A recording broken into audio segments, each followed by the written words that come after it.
नमस्कार साथियों, आप सभी का एक बार फिर से हार्दिक स्वागत है मेरे YouTube पेज प्रेम की बात आपके साथ में।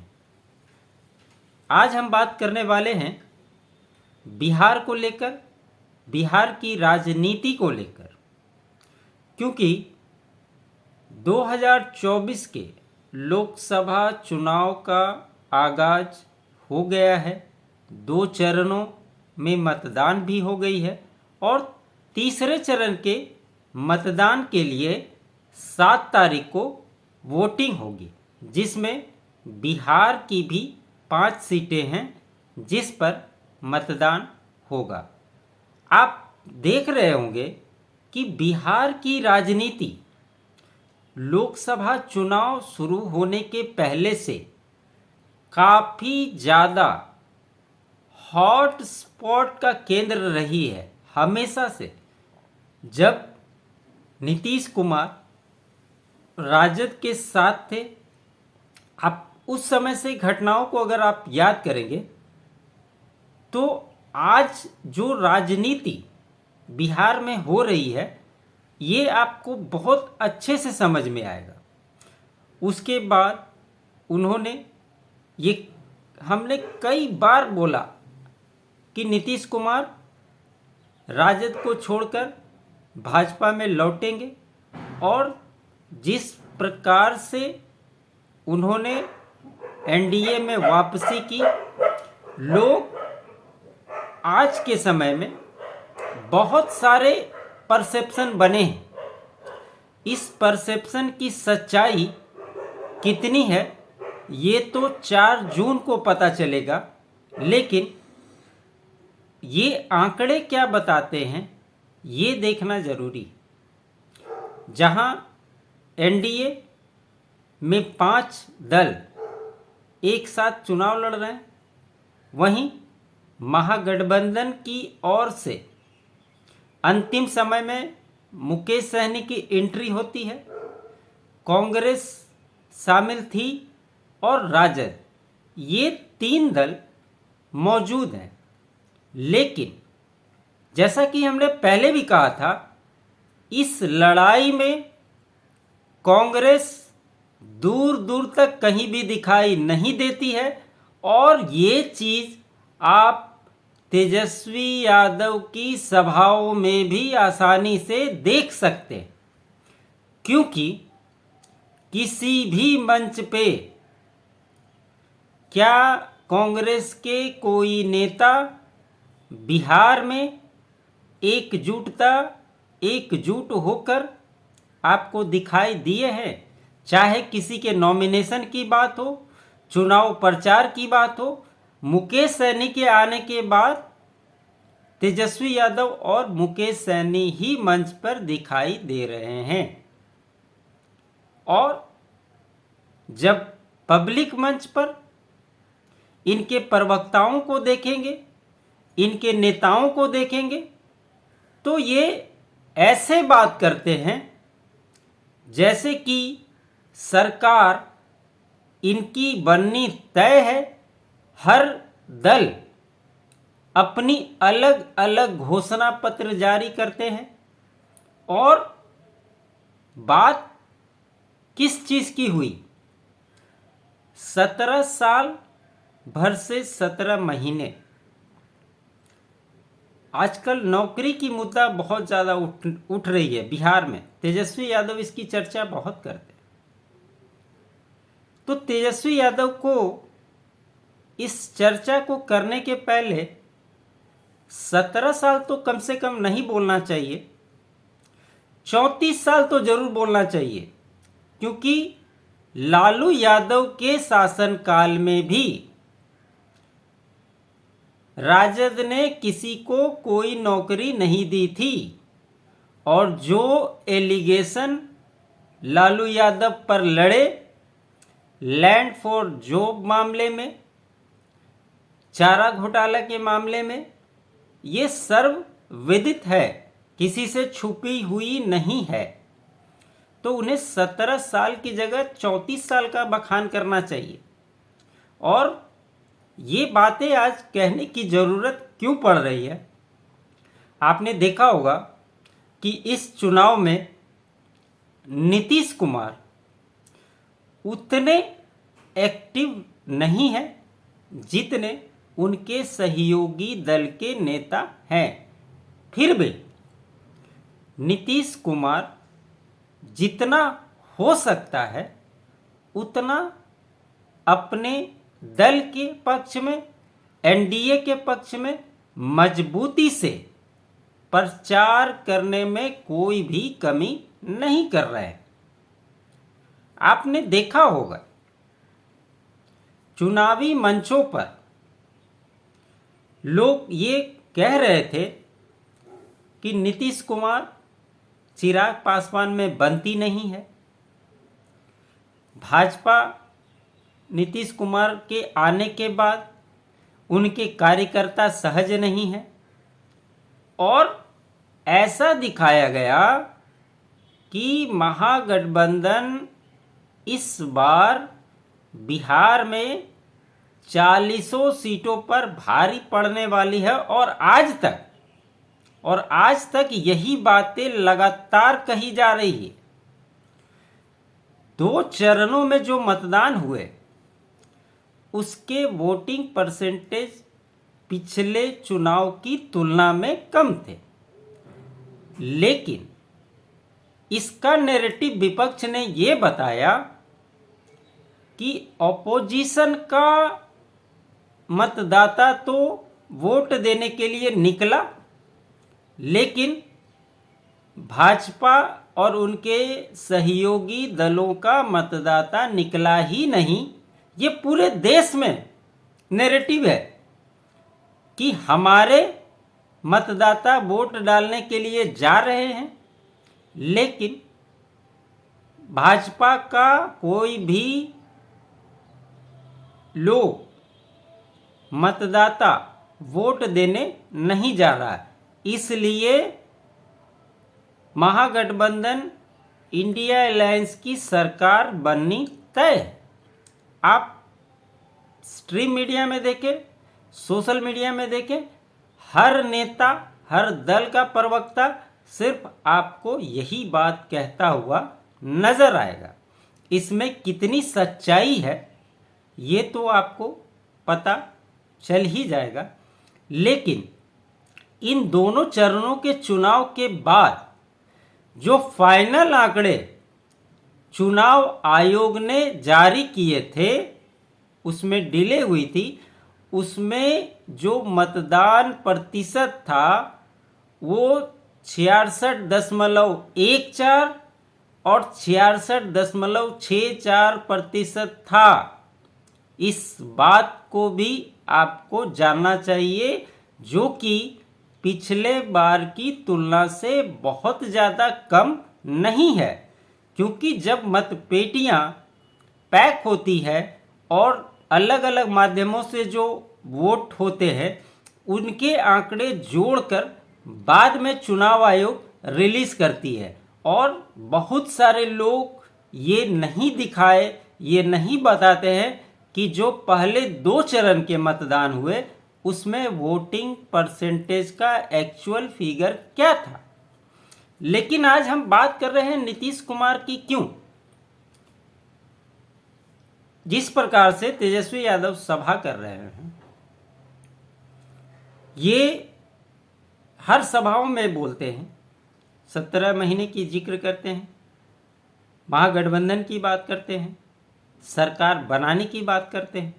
लेकिन इस बार हकीकत यही है, कुछ ऐसी सीटें थी जहां चुनाव टक्कर का था, महागठबंधन आगे था, बहुत आगे था, लेकिन नीतीश कुमार की स्ट्रेटजी के वजह से वहां पर अब समीकरण धीरे धीरे बदलते हुए दिखाई दे रहे हैं।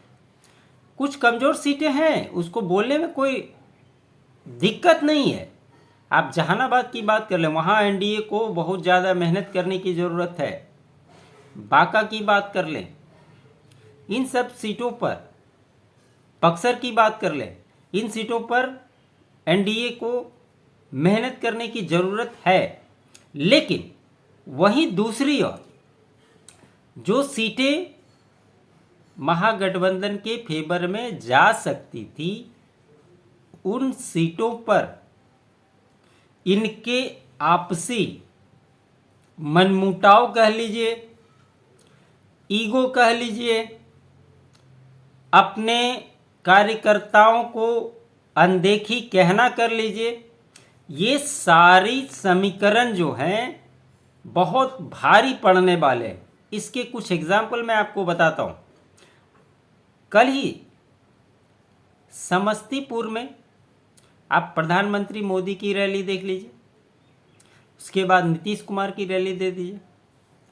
जिस प्रकार से समस्तीपुर में शांभवी चौधरी के लिए माहौल बना हुआ है, जिस प्रकार से एनडीए पूरी ताकत के साथ शांभवी को सपोर्ट कर रही है, वहीं दूसरी ओर जो कांग्रेस के कैंडिडेट हैं सन्नी हजारी, उनके फेवर में कौन कितना फेवर कर रहा है ये भी आपने देखा होगा। और सबसे बड़ी बात, ये दोनों जो कैंडिडेट हैं ये जदयू के नेता के ही पुत्र और पुत्री हैं। और कल नीतीश कुमार ने भरे मंच से ये भी कहा कि कुछ लोग गड़बड़ कर रहा है, वो चुनाव के बाद हम देख लेंगे। तो अगर सन्नी हजारी वहाँ कुछ करते हैं तो इसका खामियाजा किसको भुगतना पड़ेगा,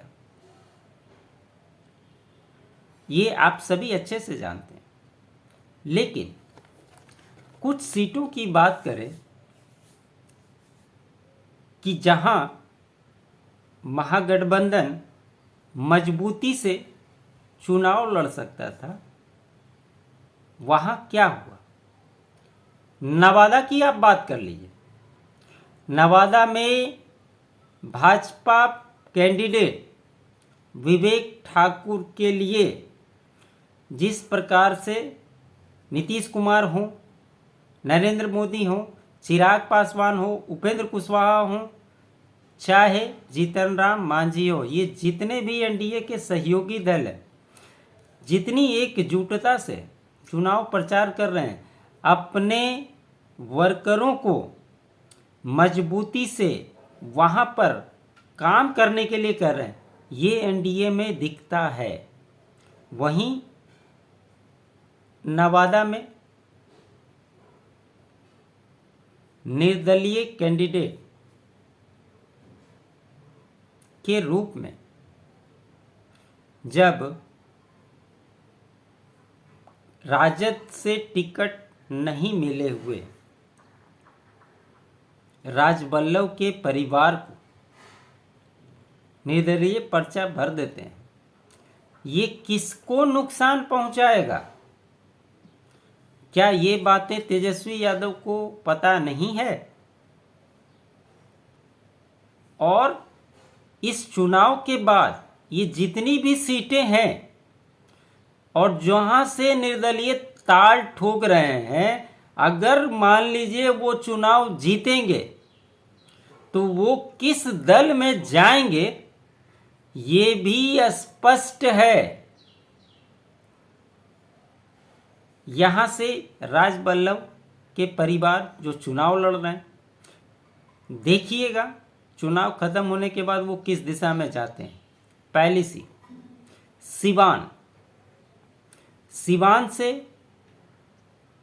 हिना साहब निर्दलीय कैंडिडेट के रूप में चुनाव लड़ेंगी।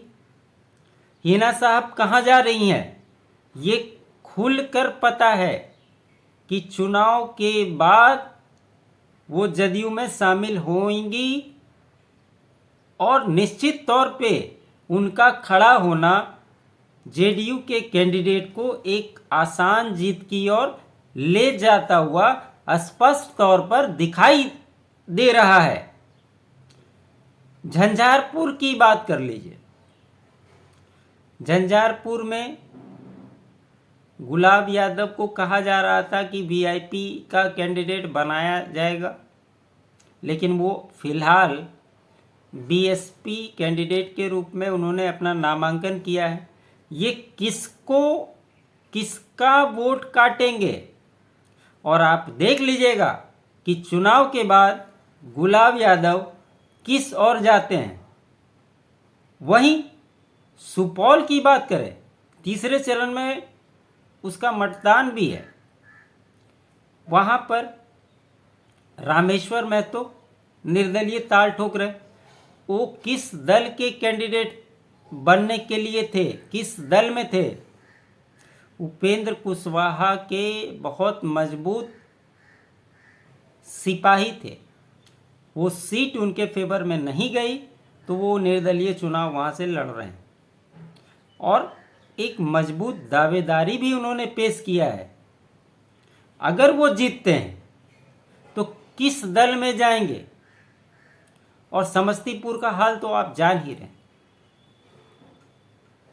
कि समस्तीपुर में पूरी एनडीए संभवी चौधरी के फेवर में पूरी ताकत के साथ लगी हुई है। ऐसे में जहां कहा जा रहा है कि महागठबंधन बिहार में भारी पड़ रही है, अब देखिए, लोग नीतीश कुमार के बारे में कहते हैं कि नीतीश कुमार के ऊपर उनकी उम्र हावी हो गई, लेकिन नीतीश कुमार जो फैसले लेते हैं, आज तक उन्होंने जो फैसले लिए हैं, उस पर कोई भी सवाल नहीं खड़ा कर सकता।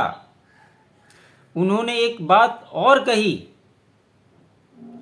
कि चुनाव खत्म होने दीजिए, उसके बाद उन सभी विभागों की जांच शुरू होगी जो विभाग राजद को दिए गए थे। ये क्या दर्शाता है?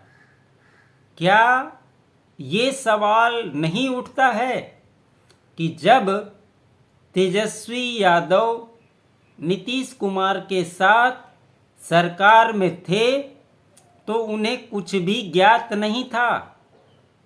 जब उनकी तस्वीरें गायब हो रही थी, जब उनके विभाग में हो रहे क्रियाकलापों पर नीतीश कुमार कलम चला रहे थे, जब तेजस्वी यादव मूक दर्शक की तरह नीतीश कुमार के पीछे चुपचाप खड़े रहते थे, तो क्या उस समय तेजस्वी यादव को ये समझ में नहीं आ रहा था कि नीतीश कुमार भागेंगे? और नीतीश कुमार खास करके जिस प्रकार से, ये हर कोई जानता है कि भाजपा और जेडीयू का नेचुरल अलायंस रहा है, और यही सबसे बड़ी बात रही है इस गठबंधन की कि इन्होंने इतने लंबे समय तक एक दूसरे के साथ रहकर सरकार चलाई है बिहार में। और सबसे महत्वपूर्ण बात, जो आरजेडी ये दावा करती है, घमंड दिखाती है 75 सीटों की विधानसभा में, उनको ये जरूर सोचना चाहिए कि जिस प्रकार से चिराग पासवान ने नीतीश कुमार के विरुद्ध चुनाव लड़ा था, अगर एक एक कंस्टिट्यूंसी की बात अगर आप करेंगे तो ऑन एन एवरेज 18,000 से 20,000 वोट चिराग पासवान ने काटा था। और जीत हार का अंतर, जहां कई ऐसी सीटें हैं जो आरजेडी जीती थी 100 वोटों से थी, 500 वोटों से थी, 2000 वोटों से थी, 1700 वोटों से थी, 5000 वोटों से थी। अगर उस समय चिराग पासवान और ये जो आज का एनडीए का स्वरूप है एकजुट रहता तो क्या तेजस्वी यादव ये गारंटी दे सकते हैं कि जो 75 सीट आज वो जीते हुए हैं ये सीटें जीत पाती क्या आरजेडी? ये भी आकलन को समझना जरूरी है। हवा हवाई बात करने से कुछ होता है नहीं। एक महत्वपूर्ण घटना और घटी। अभी अनंत सिंह को पेरोल पे बाहर किया गया। इस पे तेजस्वी यादव ने कहा कि इस चुनाव में नीतीश कुमार इतने कमज़ोर हो गए हैं कि अब बाहुबलियों का सहारा लेना पड़ रहा है। लेकिन तेजस्वी यादव जी आपको ये भी बताना चाहिए कि जब वही अनंत सिंह की पत्नी नीलम देवी आरजेडी के टिकट पर चुनाव लड़ी और जीती तब आपके ज्ञान कहाँ गए थे? ये भी आम जनता को बताना चाहिए कि जब वो आपके साथ थीं तब तो सब कुछ अच्छा लग रहा था और जो 12 तारीख को बहुमत परीक्षण की बात थी बिहार में सरकार के गठन पे, उस समय भी एक नैरेटिव गढ़ा गया, खेला होगा, खेल होना बाकी है। और क्या खेल होगा?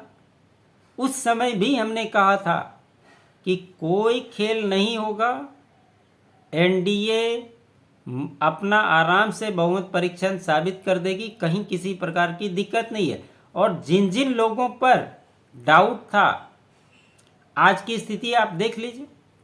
बीमा भारती के ऊपर डाउट था, बीमा भारती राजद में चली गई और जो नीलम देवी, चेतन आनंद, इन लोगों पर पूरे मजबूती के साथ राजद विश्वास कर रही थी कि ये कहीं नहीं जाएंगे। ये उस समय भी कहा गया था कि ये लोग राजद से भागेंगे और अंतिम समय में क्या हुआ ये आप लोगों ने देखा।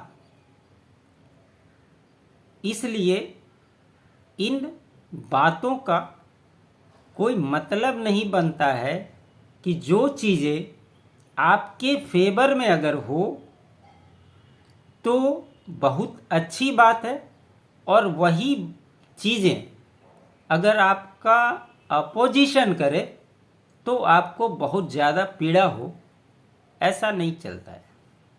और ये ऐसा चुनाव है कि आप देखेंगे कि इसके बाद देश की राजनीति हो या बिहार में आने वाले 2025 के विधानसभा चुनाव हो, ये देश की दशा और दिशा दोनों चेंज होगी, इतना तो तय है। और जो लोग ये कहते हैं कि इंडिया अलायंस की सरकार बनेगी, ये आप लिख कर रख लीजिए कि नरेंद्र मोदी की सरकार तीसरी टर्म फिर से रिपीट कर रही है। पूरे देश में कहीं कोई रोक नहीं सकता। और आज भी बिहार के परिप्रेक्ष्य में जो लोग ये कह रहे हैं कि 50-50 का मुकाबला है, आप ये मान के चलिए कि बहुत ज़्यादा होगा तो 4 से 5 सीटों का नुकसान एनडीए को होगा। इससे ज़्यादा सीटों का नुकसान होता हुआ किसी तौर पे दिखाई नहीं दे रहा है। और आप सोचिए कि जो एनडीए 2019 में 39 सीट जीती थी 40 में, अगर वो इस बार 35 सीट भी अगर जीतती है तो वो बहुत बड़ा अचीवमेंट होगा, इसमें कहीं कोई दो राय नहीं है। इसलिए भले कितने भी माहौल बना लीजिए, लेकिन जो नीतीश कुमार की रणनीतियां हैं उन्हें ऐसे ही पॉलिटिकल पंडित नहीं कहा जाता। उनकी जो दूरगामी सोच है, वो फैसला लेने की जो क्षमता है, उन्होंने बार बार इस चीज़ को दिखाया। जब इंडिया एयरलाइंस का निर्माण हुआ, उसके संयोजक पद की बात हो, मॉनिटरिंग करने की बात हो, जिस प्रकार से नीतीश कुमार उसको लीड करने वाले थे और किस प्रकार से नीतीश कुमार को साइड किया गया, नीतीश कुमार ने उसको उसी अंदाज में दिखा दिया कि जहां मैं हूं हमारी वैल्यूएशन कहीं कम नहीं है। अगर हम एनडीए में भी हैं तो मेरी जो कैपेबिलिटी है उस पे कहीं किसी तरह का प्रश्न चिन्ह कोई नहीं लगा सकता। और यही कारण है कि एनडीए में आने के बावजूद भी उनकी सीटें कम नहीं हुई। जहां कहा जा रहा था कि नीतीश कुमार के आने से एनडीए को नुकसान होगा, वहीं भाजपा ये अच्छे से जानती थी कि नीतीश कुमार को लाए बिना कुछ नहीं होगा। उस नुकसान को सहने के लिए भी वो तैयार है कि वो अगर 4-5 सीटें एनडीए को कम भी आती है उससे उसको कोई फर्क नहीं पड़ता है। लेकिन नीतीश कुमार के इम्पोर्टेंस को भाजपा ने समझा और इसी के परिणाम स्वरूप आपने देखा कि उन्हें 16 सीटें दी गई। तो भाजपा भी ये नहीं कर पाई कि नीतीश कुमार की सीटें कम कर दे। इसलिए नीतीश कुमार की सोच पर कोई प्रश्न चिन्ह नहीं लगा सकता। उस संदर्भ में नीतीश कुमार आज भी बहुत ही मजबूत नेता हैं, इसमें कहीं कोई शक नहीं है। तो इन बातों का जिक्र करना जरूरी था। बहुत जगहों पर बहुत तरह की बातें होती है, लेकिन फैक्ट्स जानना, अभी के परिप्रेक्ष्य में क्या हो रहा है, कैसे किस रणनीति के तहत एनडीए काम कर रही है, और जहां तक एकजुटता की बात है तो आप किसी भी एनडीए के कैंडिडेट के सीट पे आप चले जाइए, वहां पर ग्राउंड जीरो पर आपको हकीकत मालूम पड़ जाएगा कि क्या स्थिति है। वहीं दूसरी ओर महागठबंधन की सीट पर चले जाइए, वहां की वास्तु स्थिति आपके सामने आराम से आ जाएगी। उसके बाद आप खुद आकलन कर लीजिए कि कौन कहां किस पर भारी पड़ रहा है। तो इस चर्चा को आज यहीं समाप्त करता हूं। ये चर्चा आपको कैसी लगी आप ज़रूर बताएं। अच्छा लगे तो लाइक करें, शेयर करें, और चैनल को सब्सक्राइब नहीं किया है तो चैनल ज़रूर से ज़रूर सब्सक्राइब कर लें। आप तमाम दर्शकों का बहुत बहुत धन्यवाद।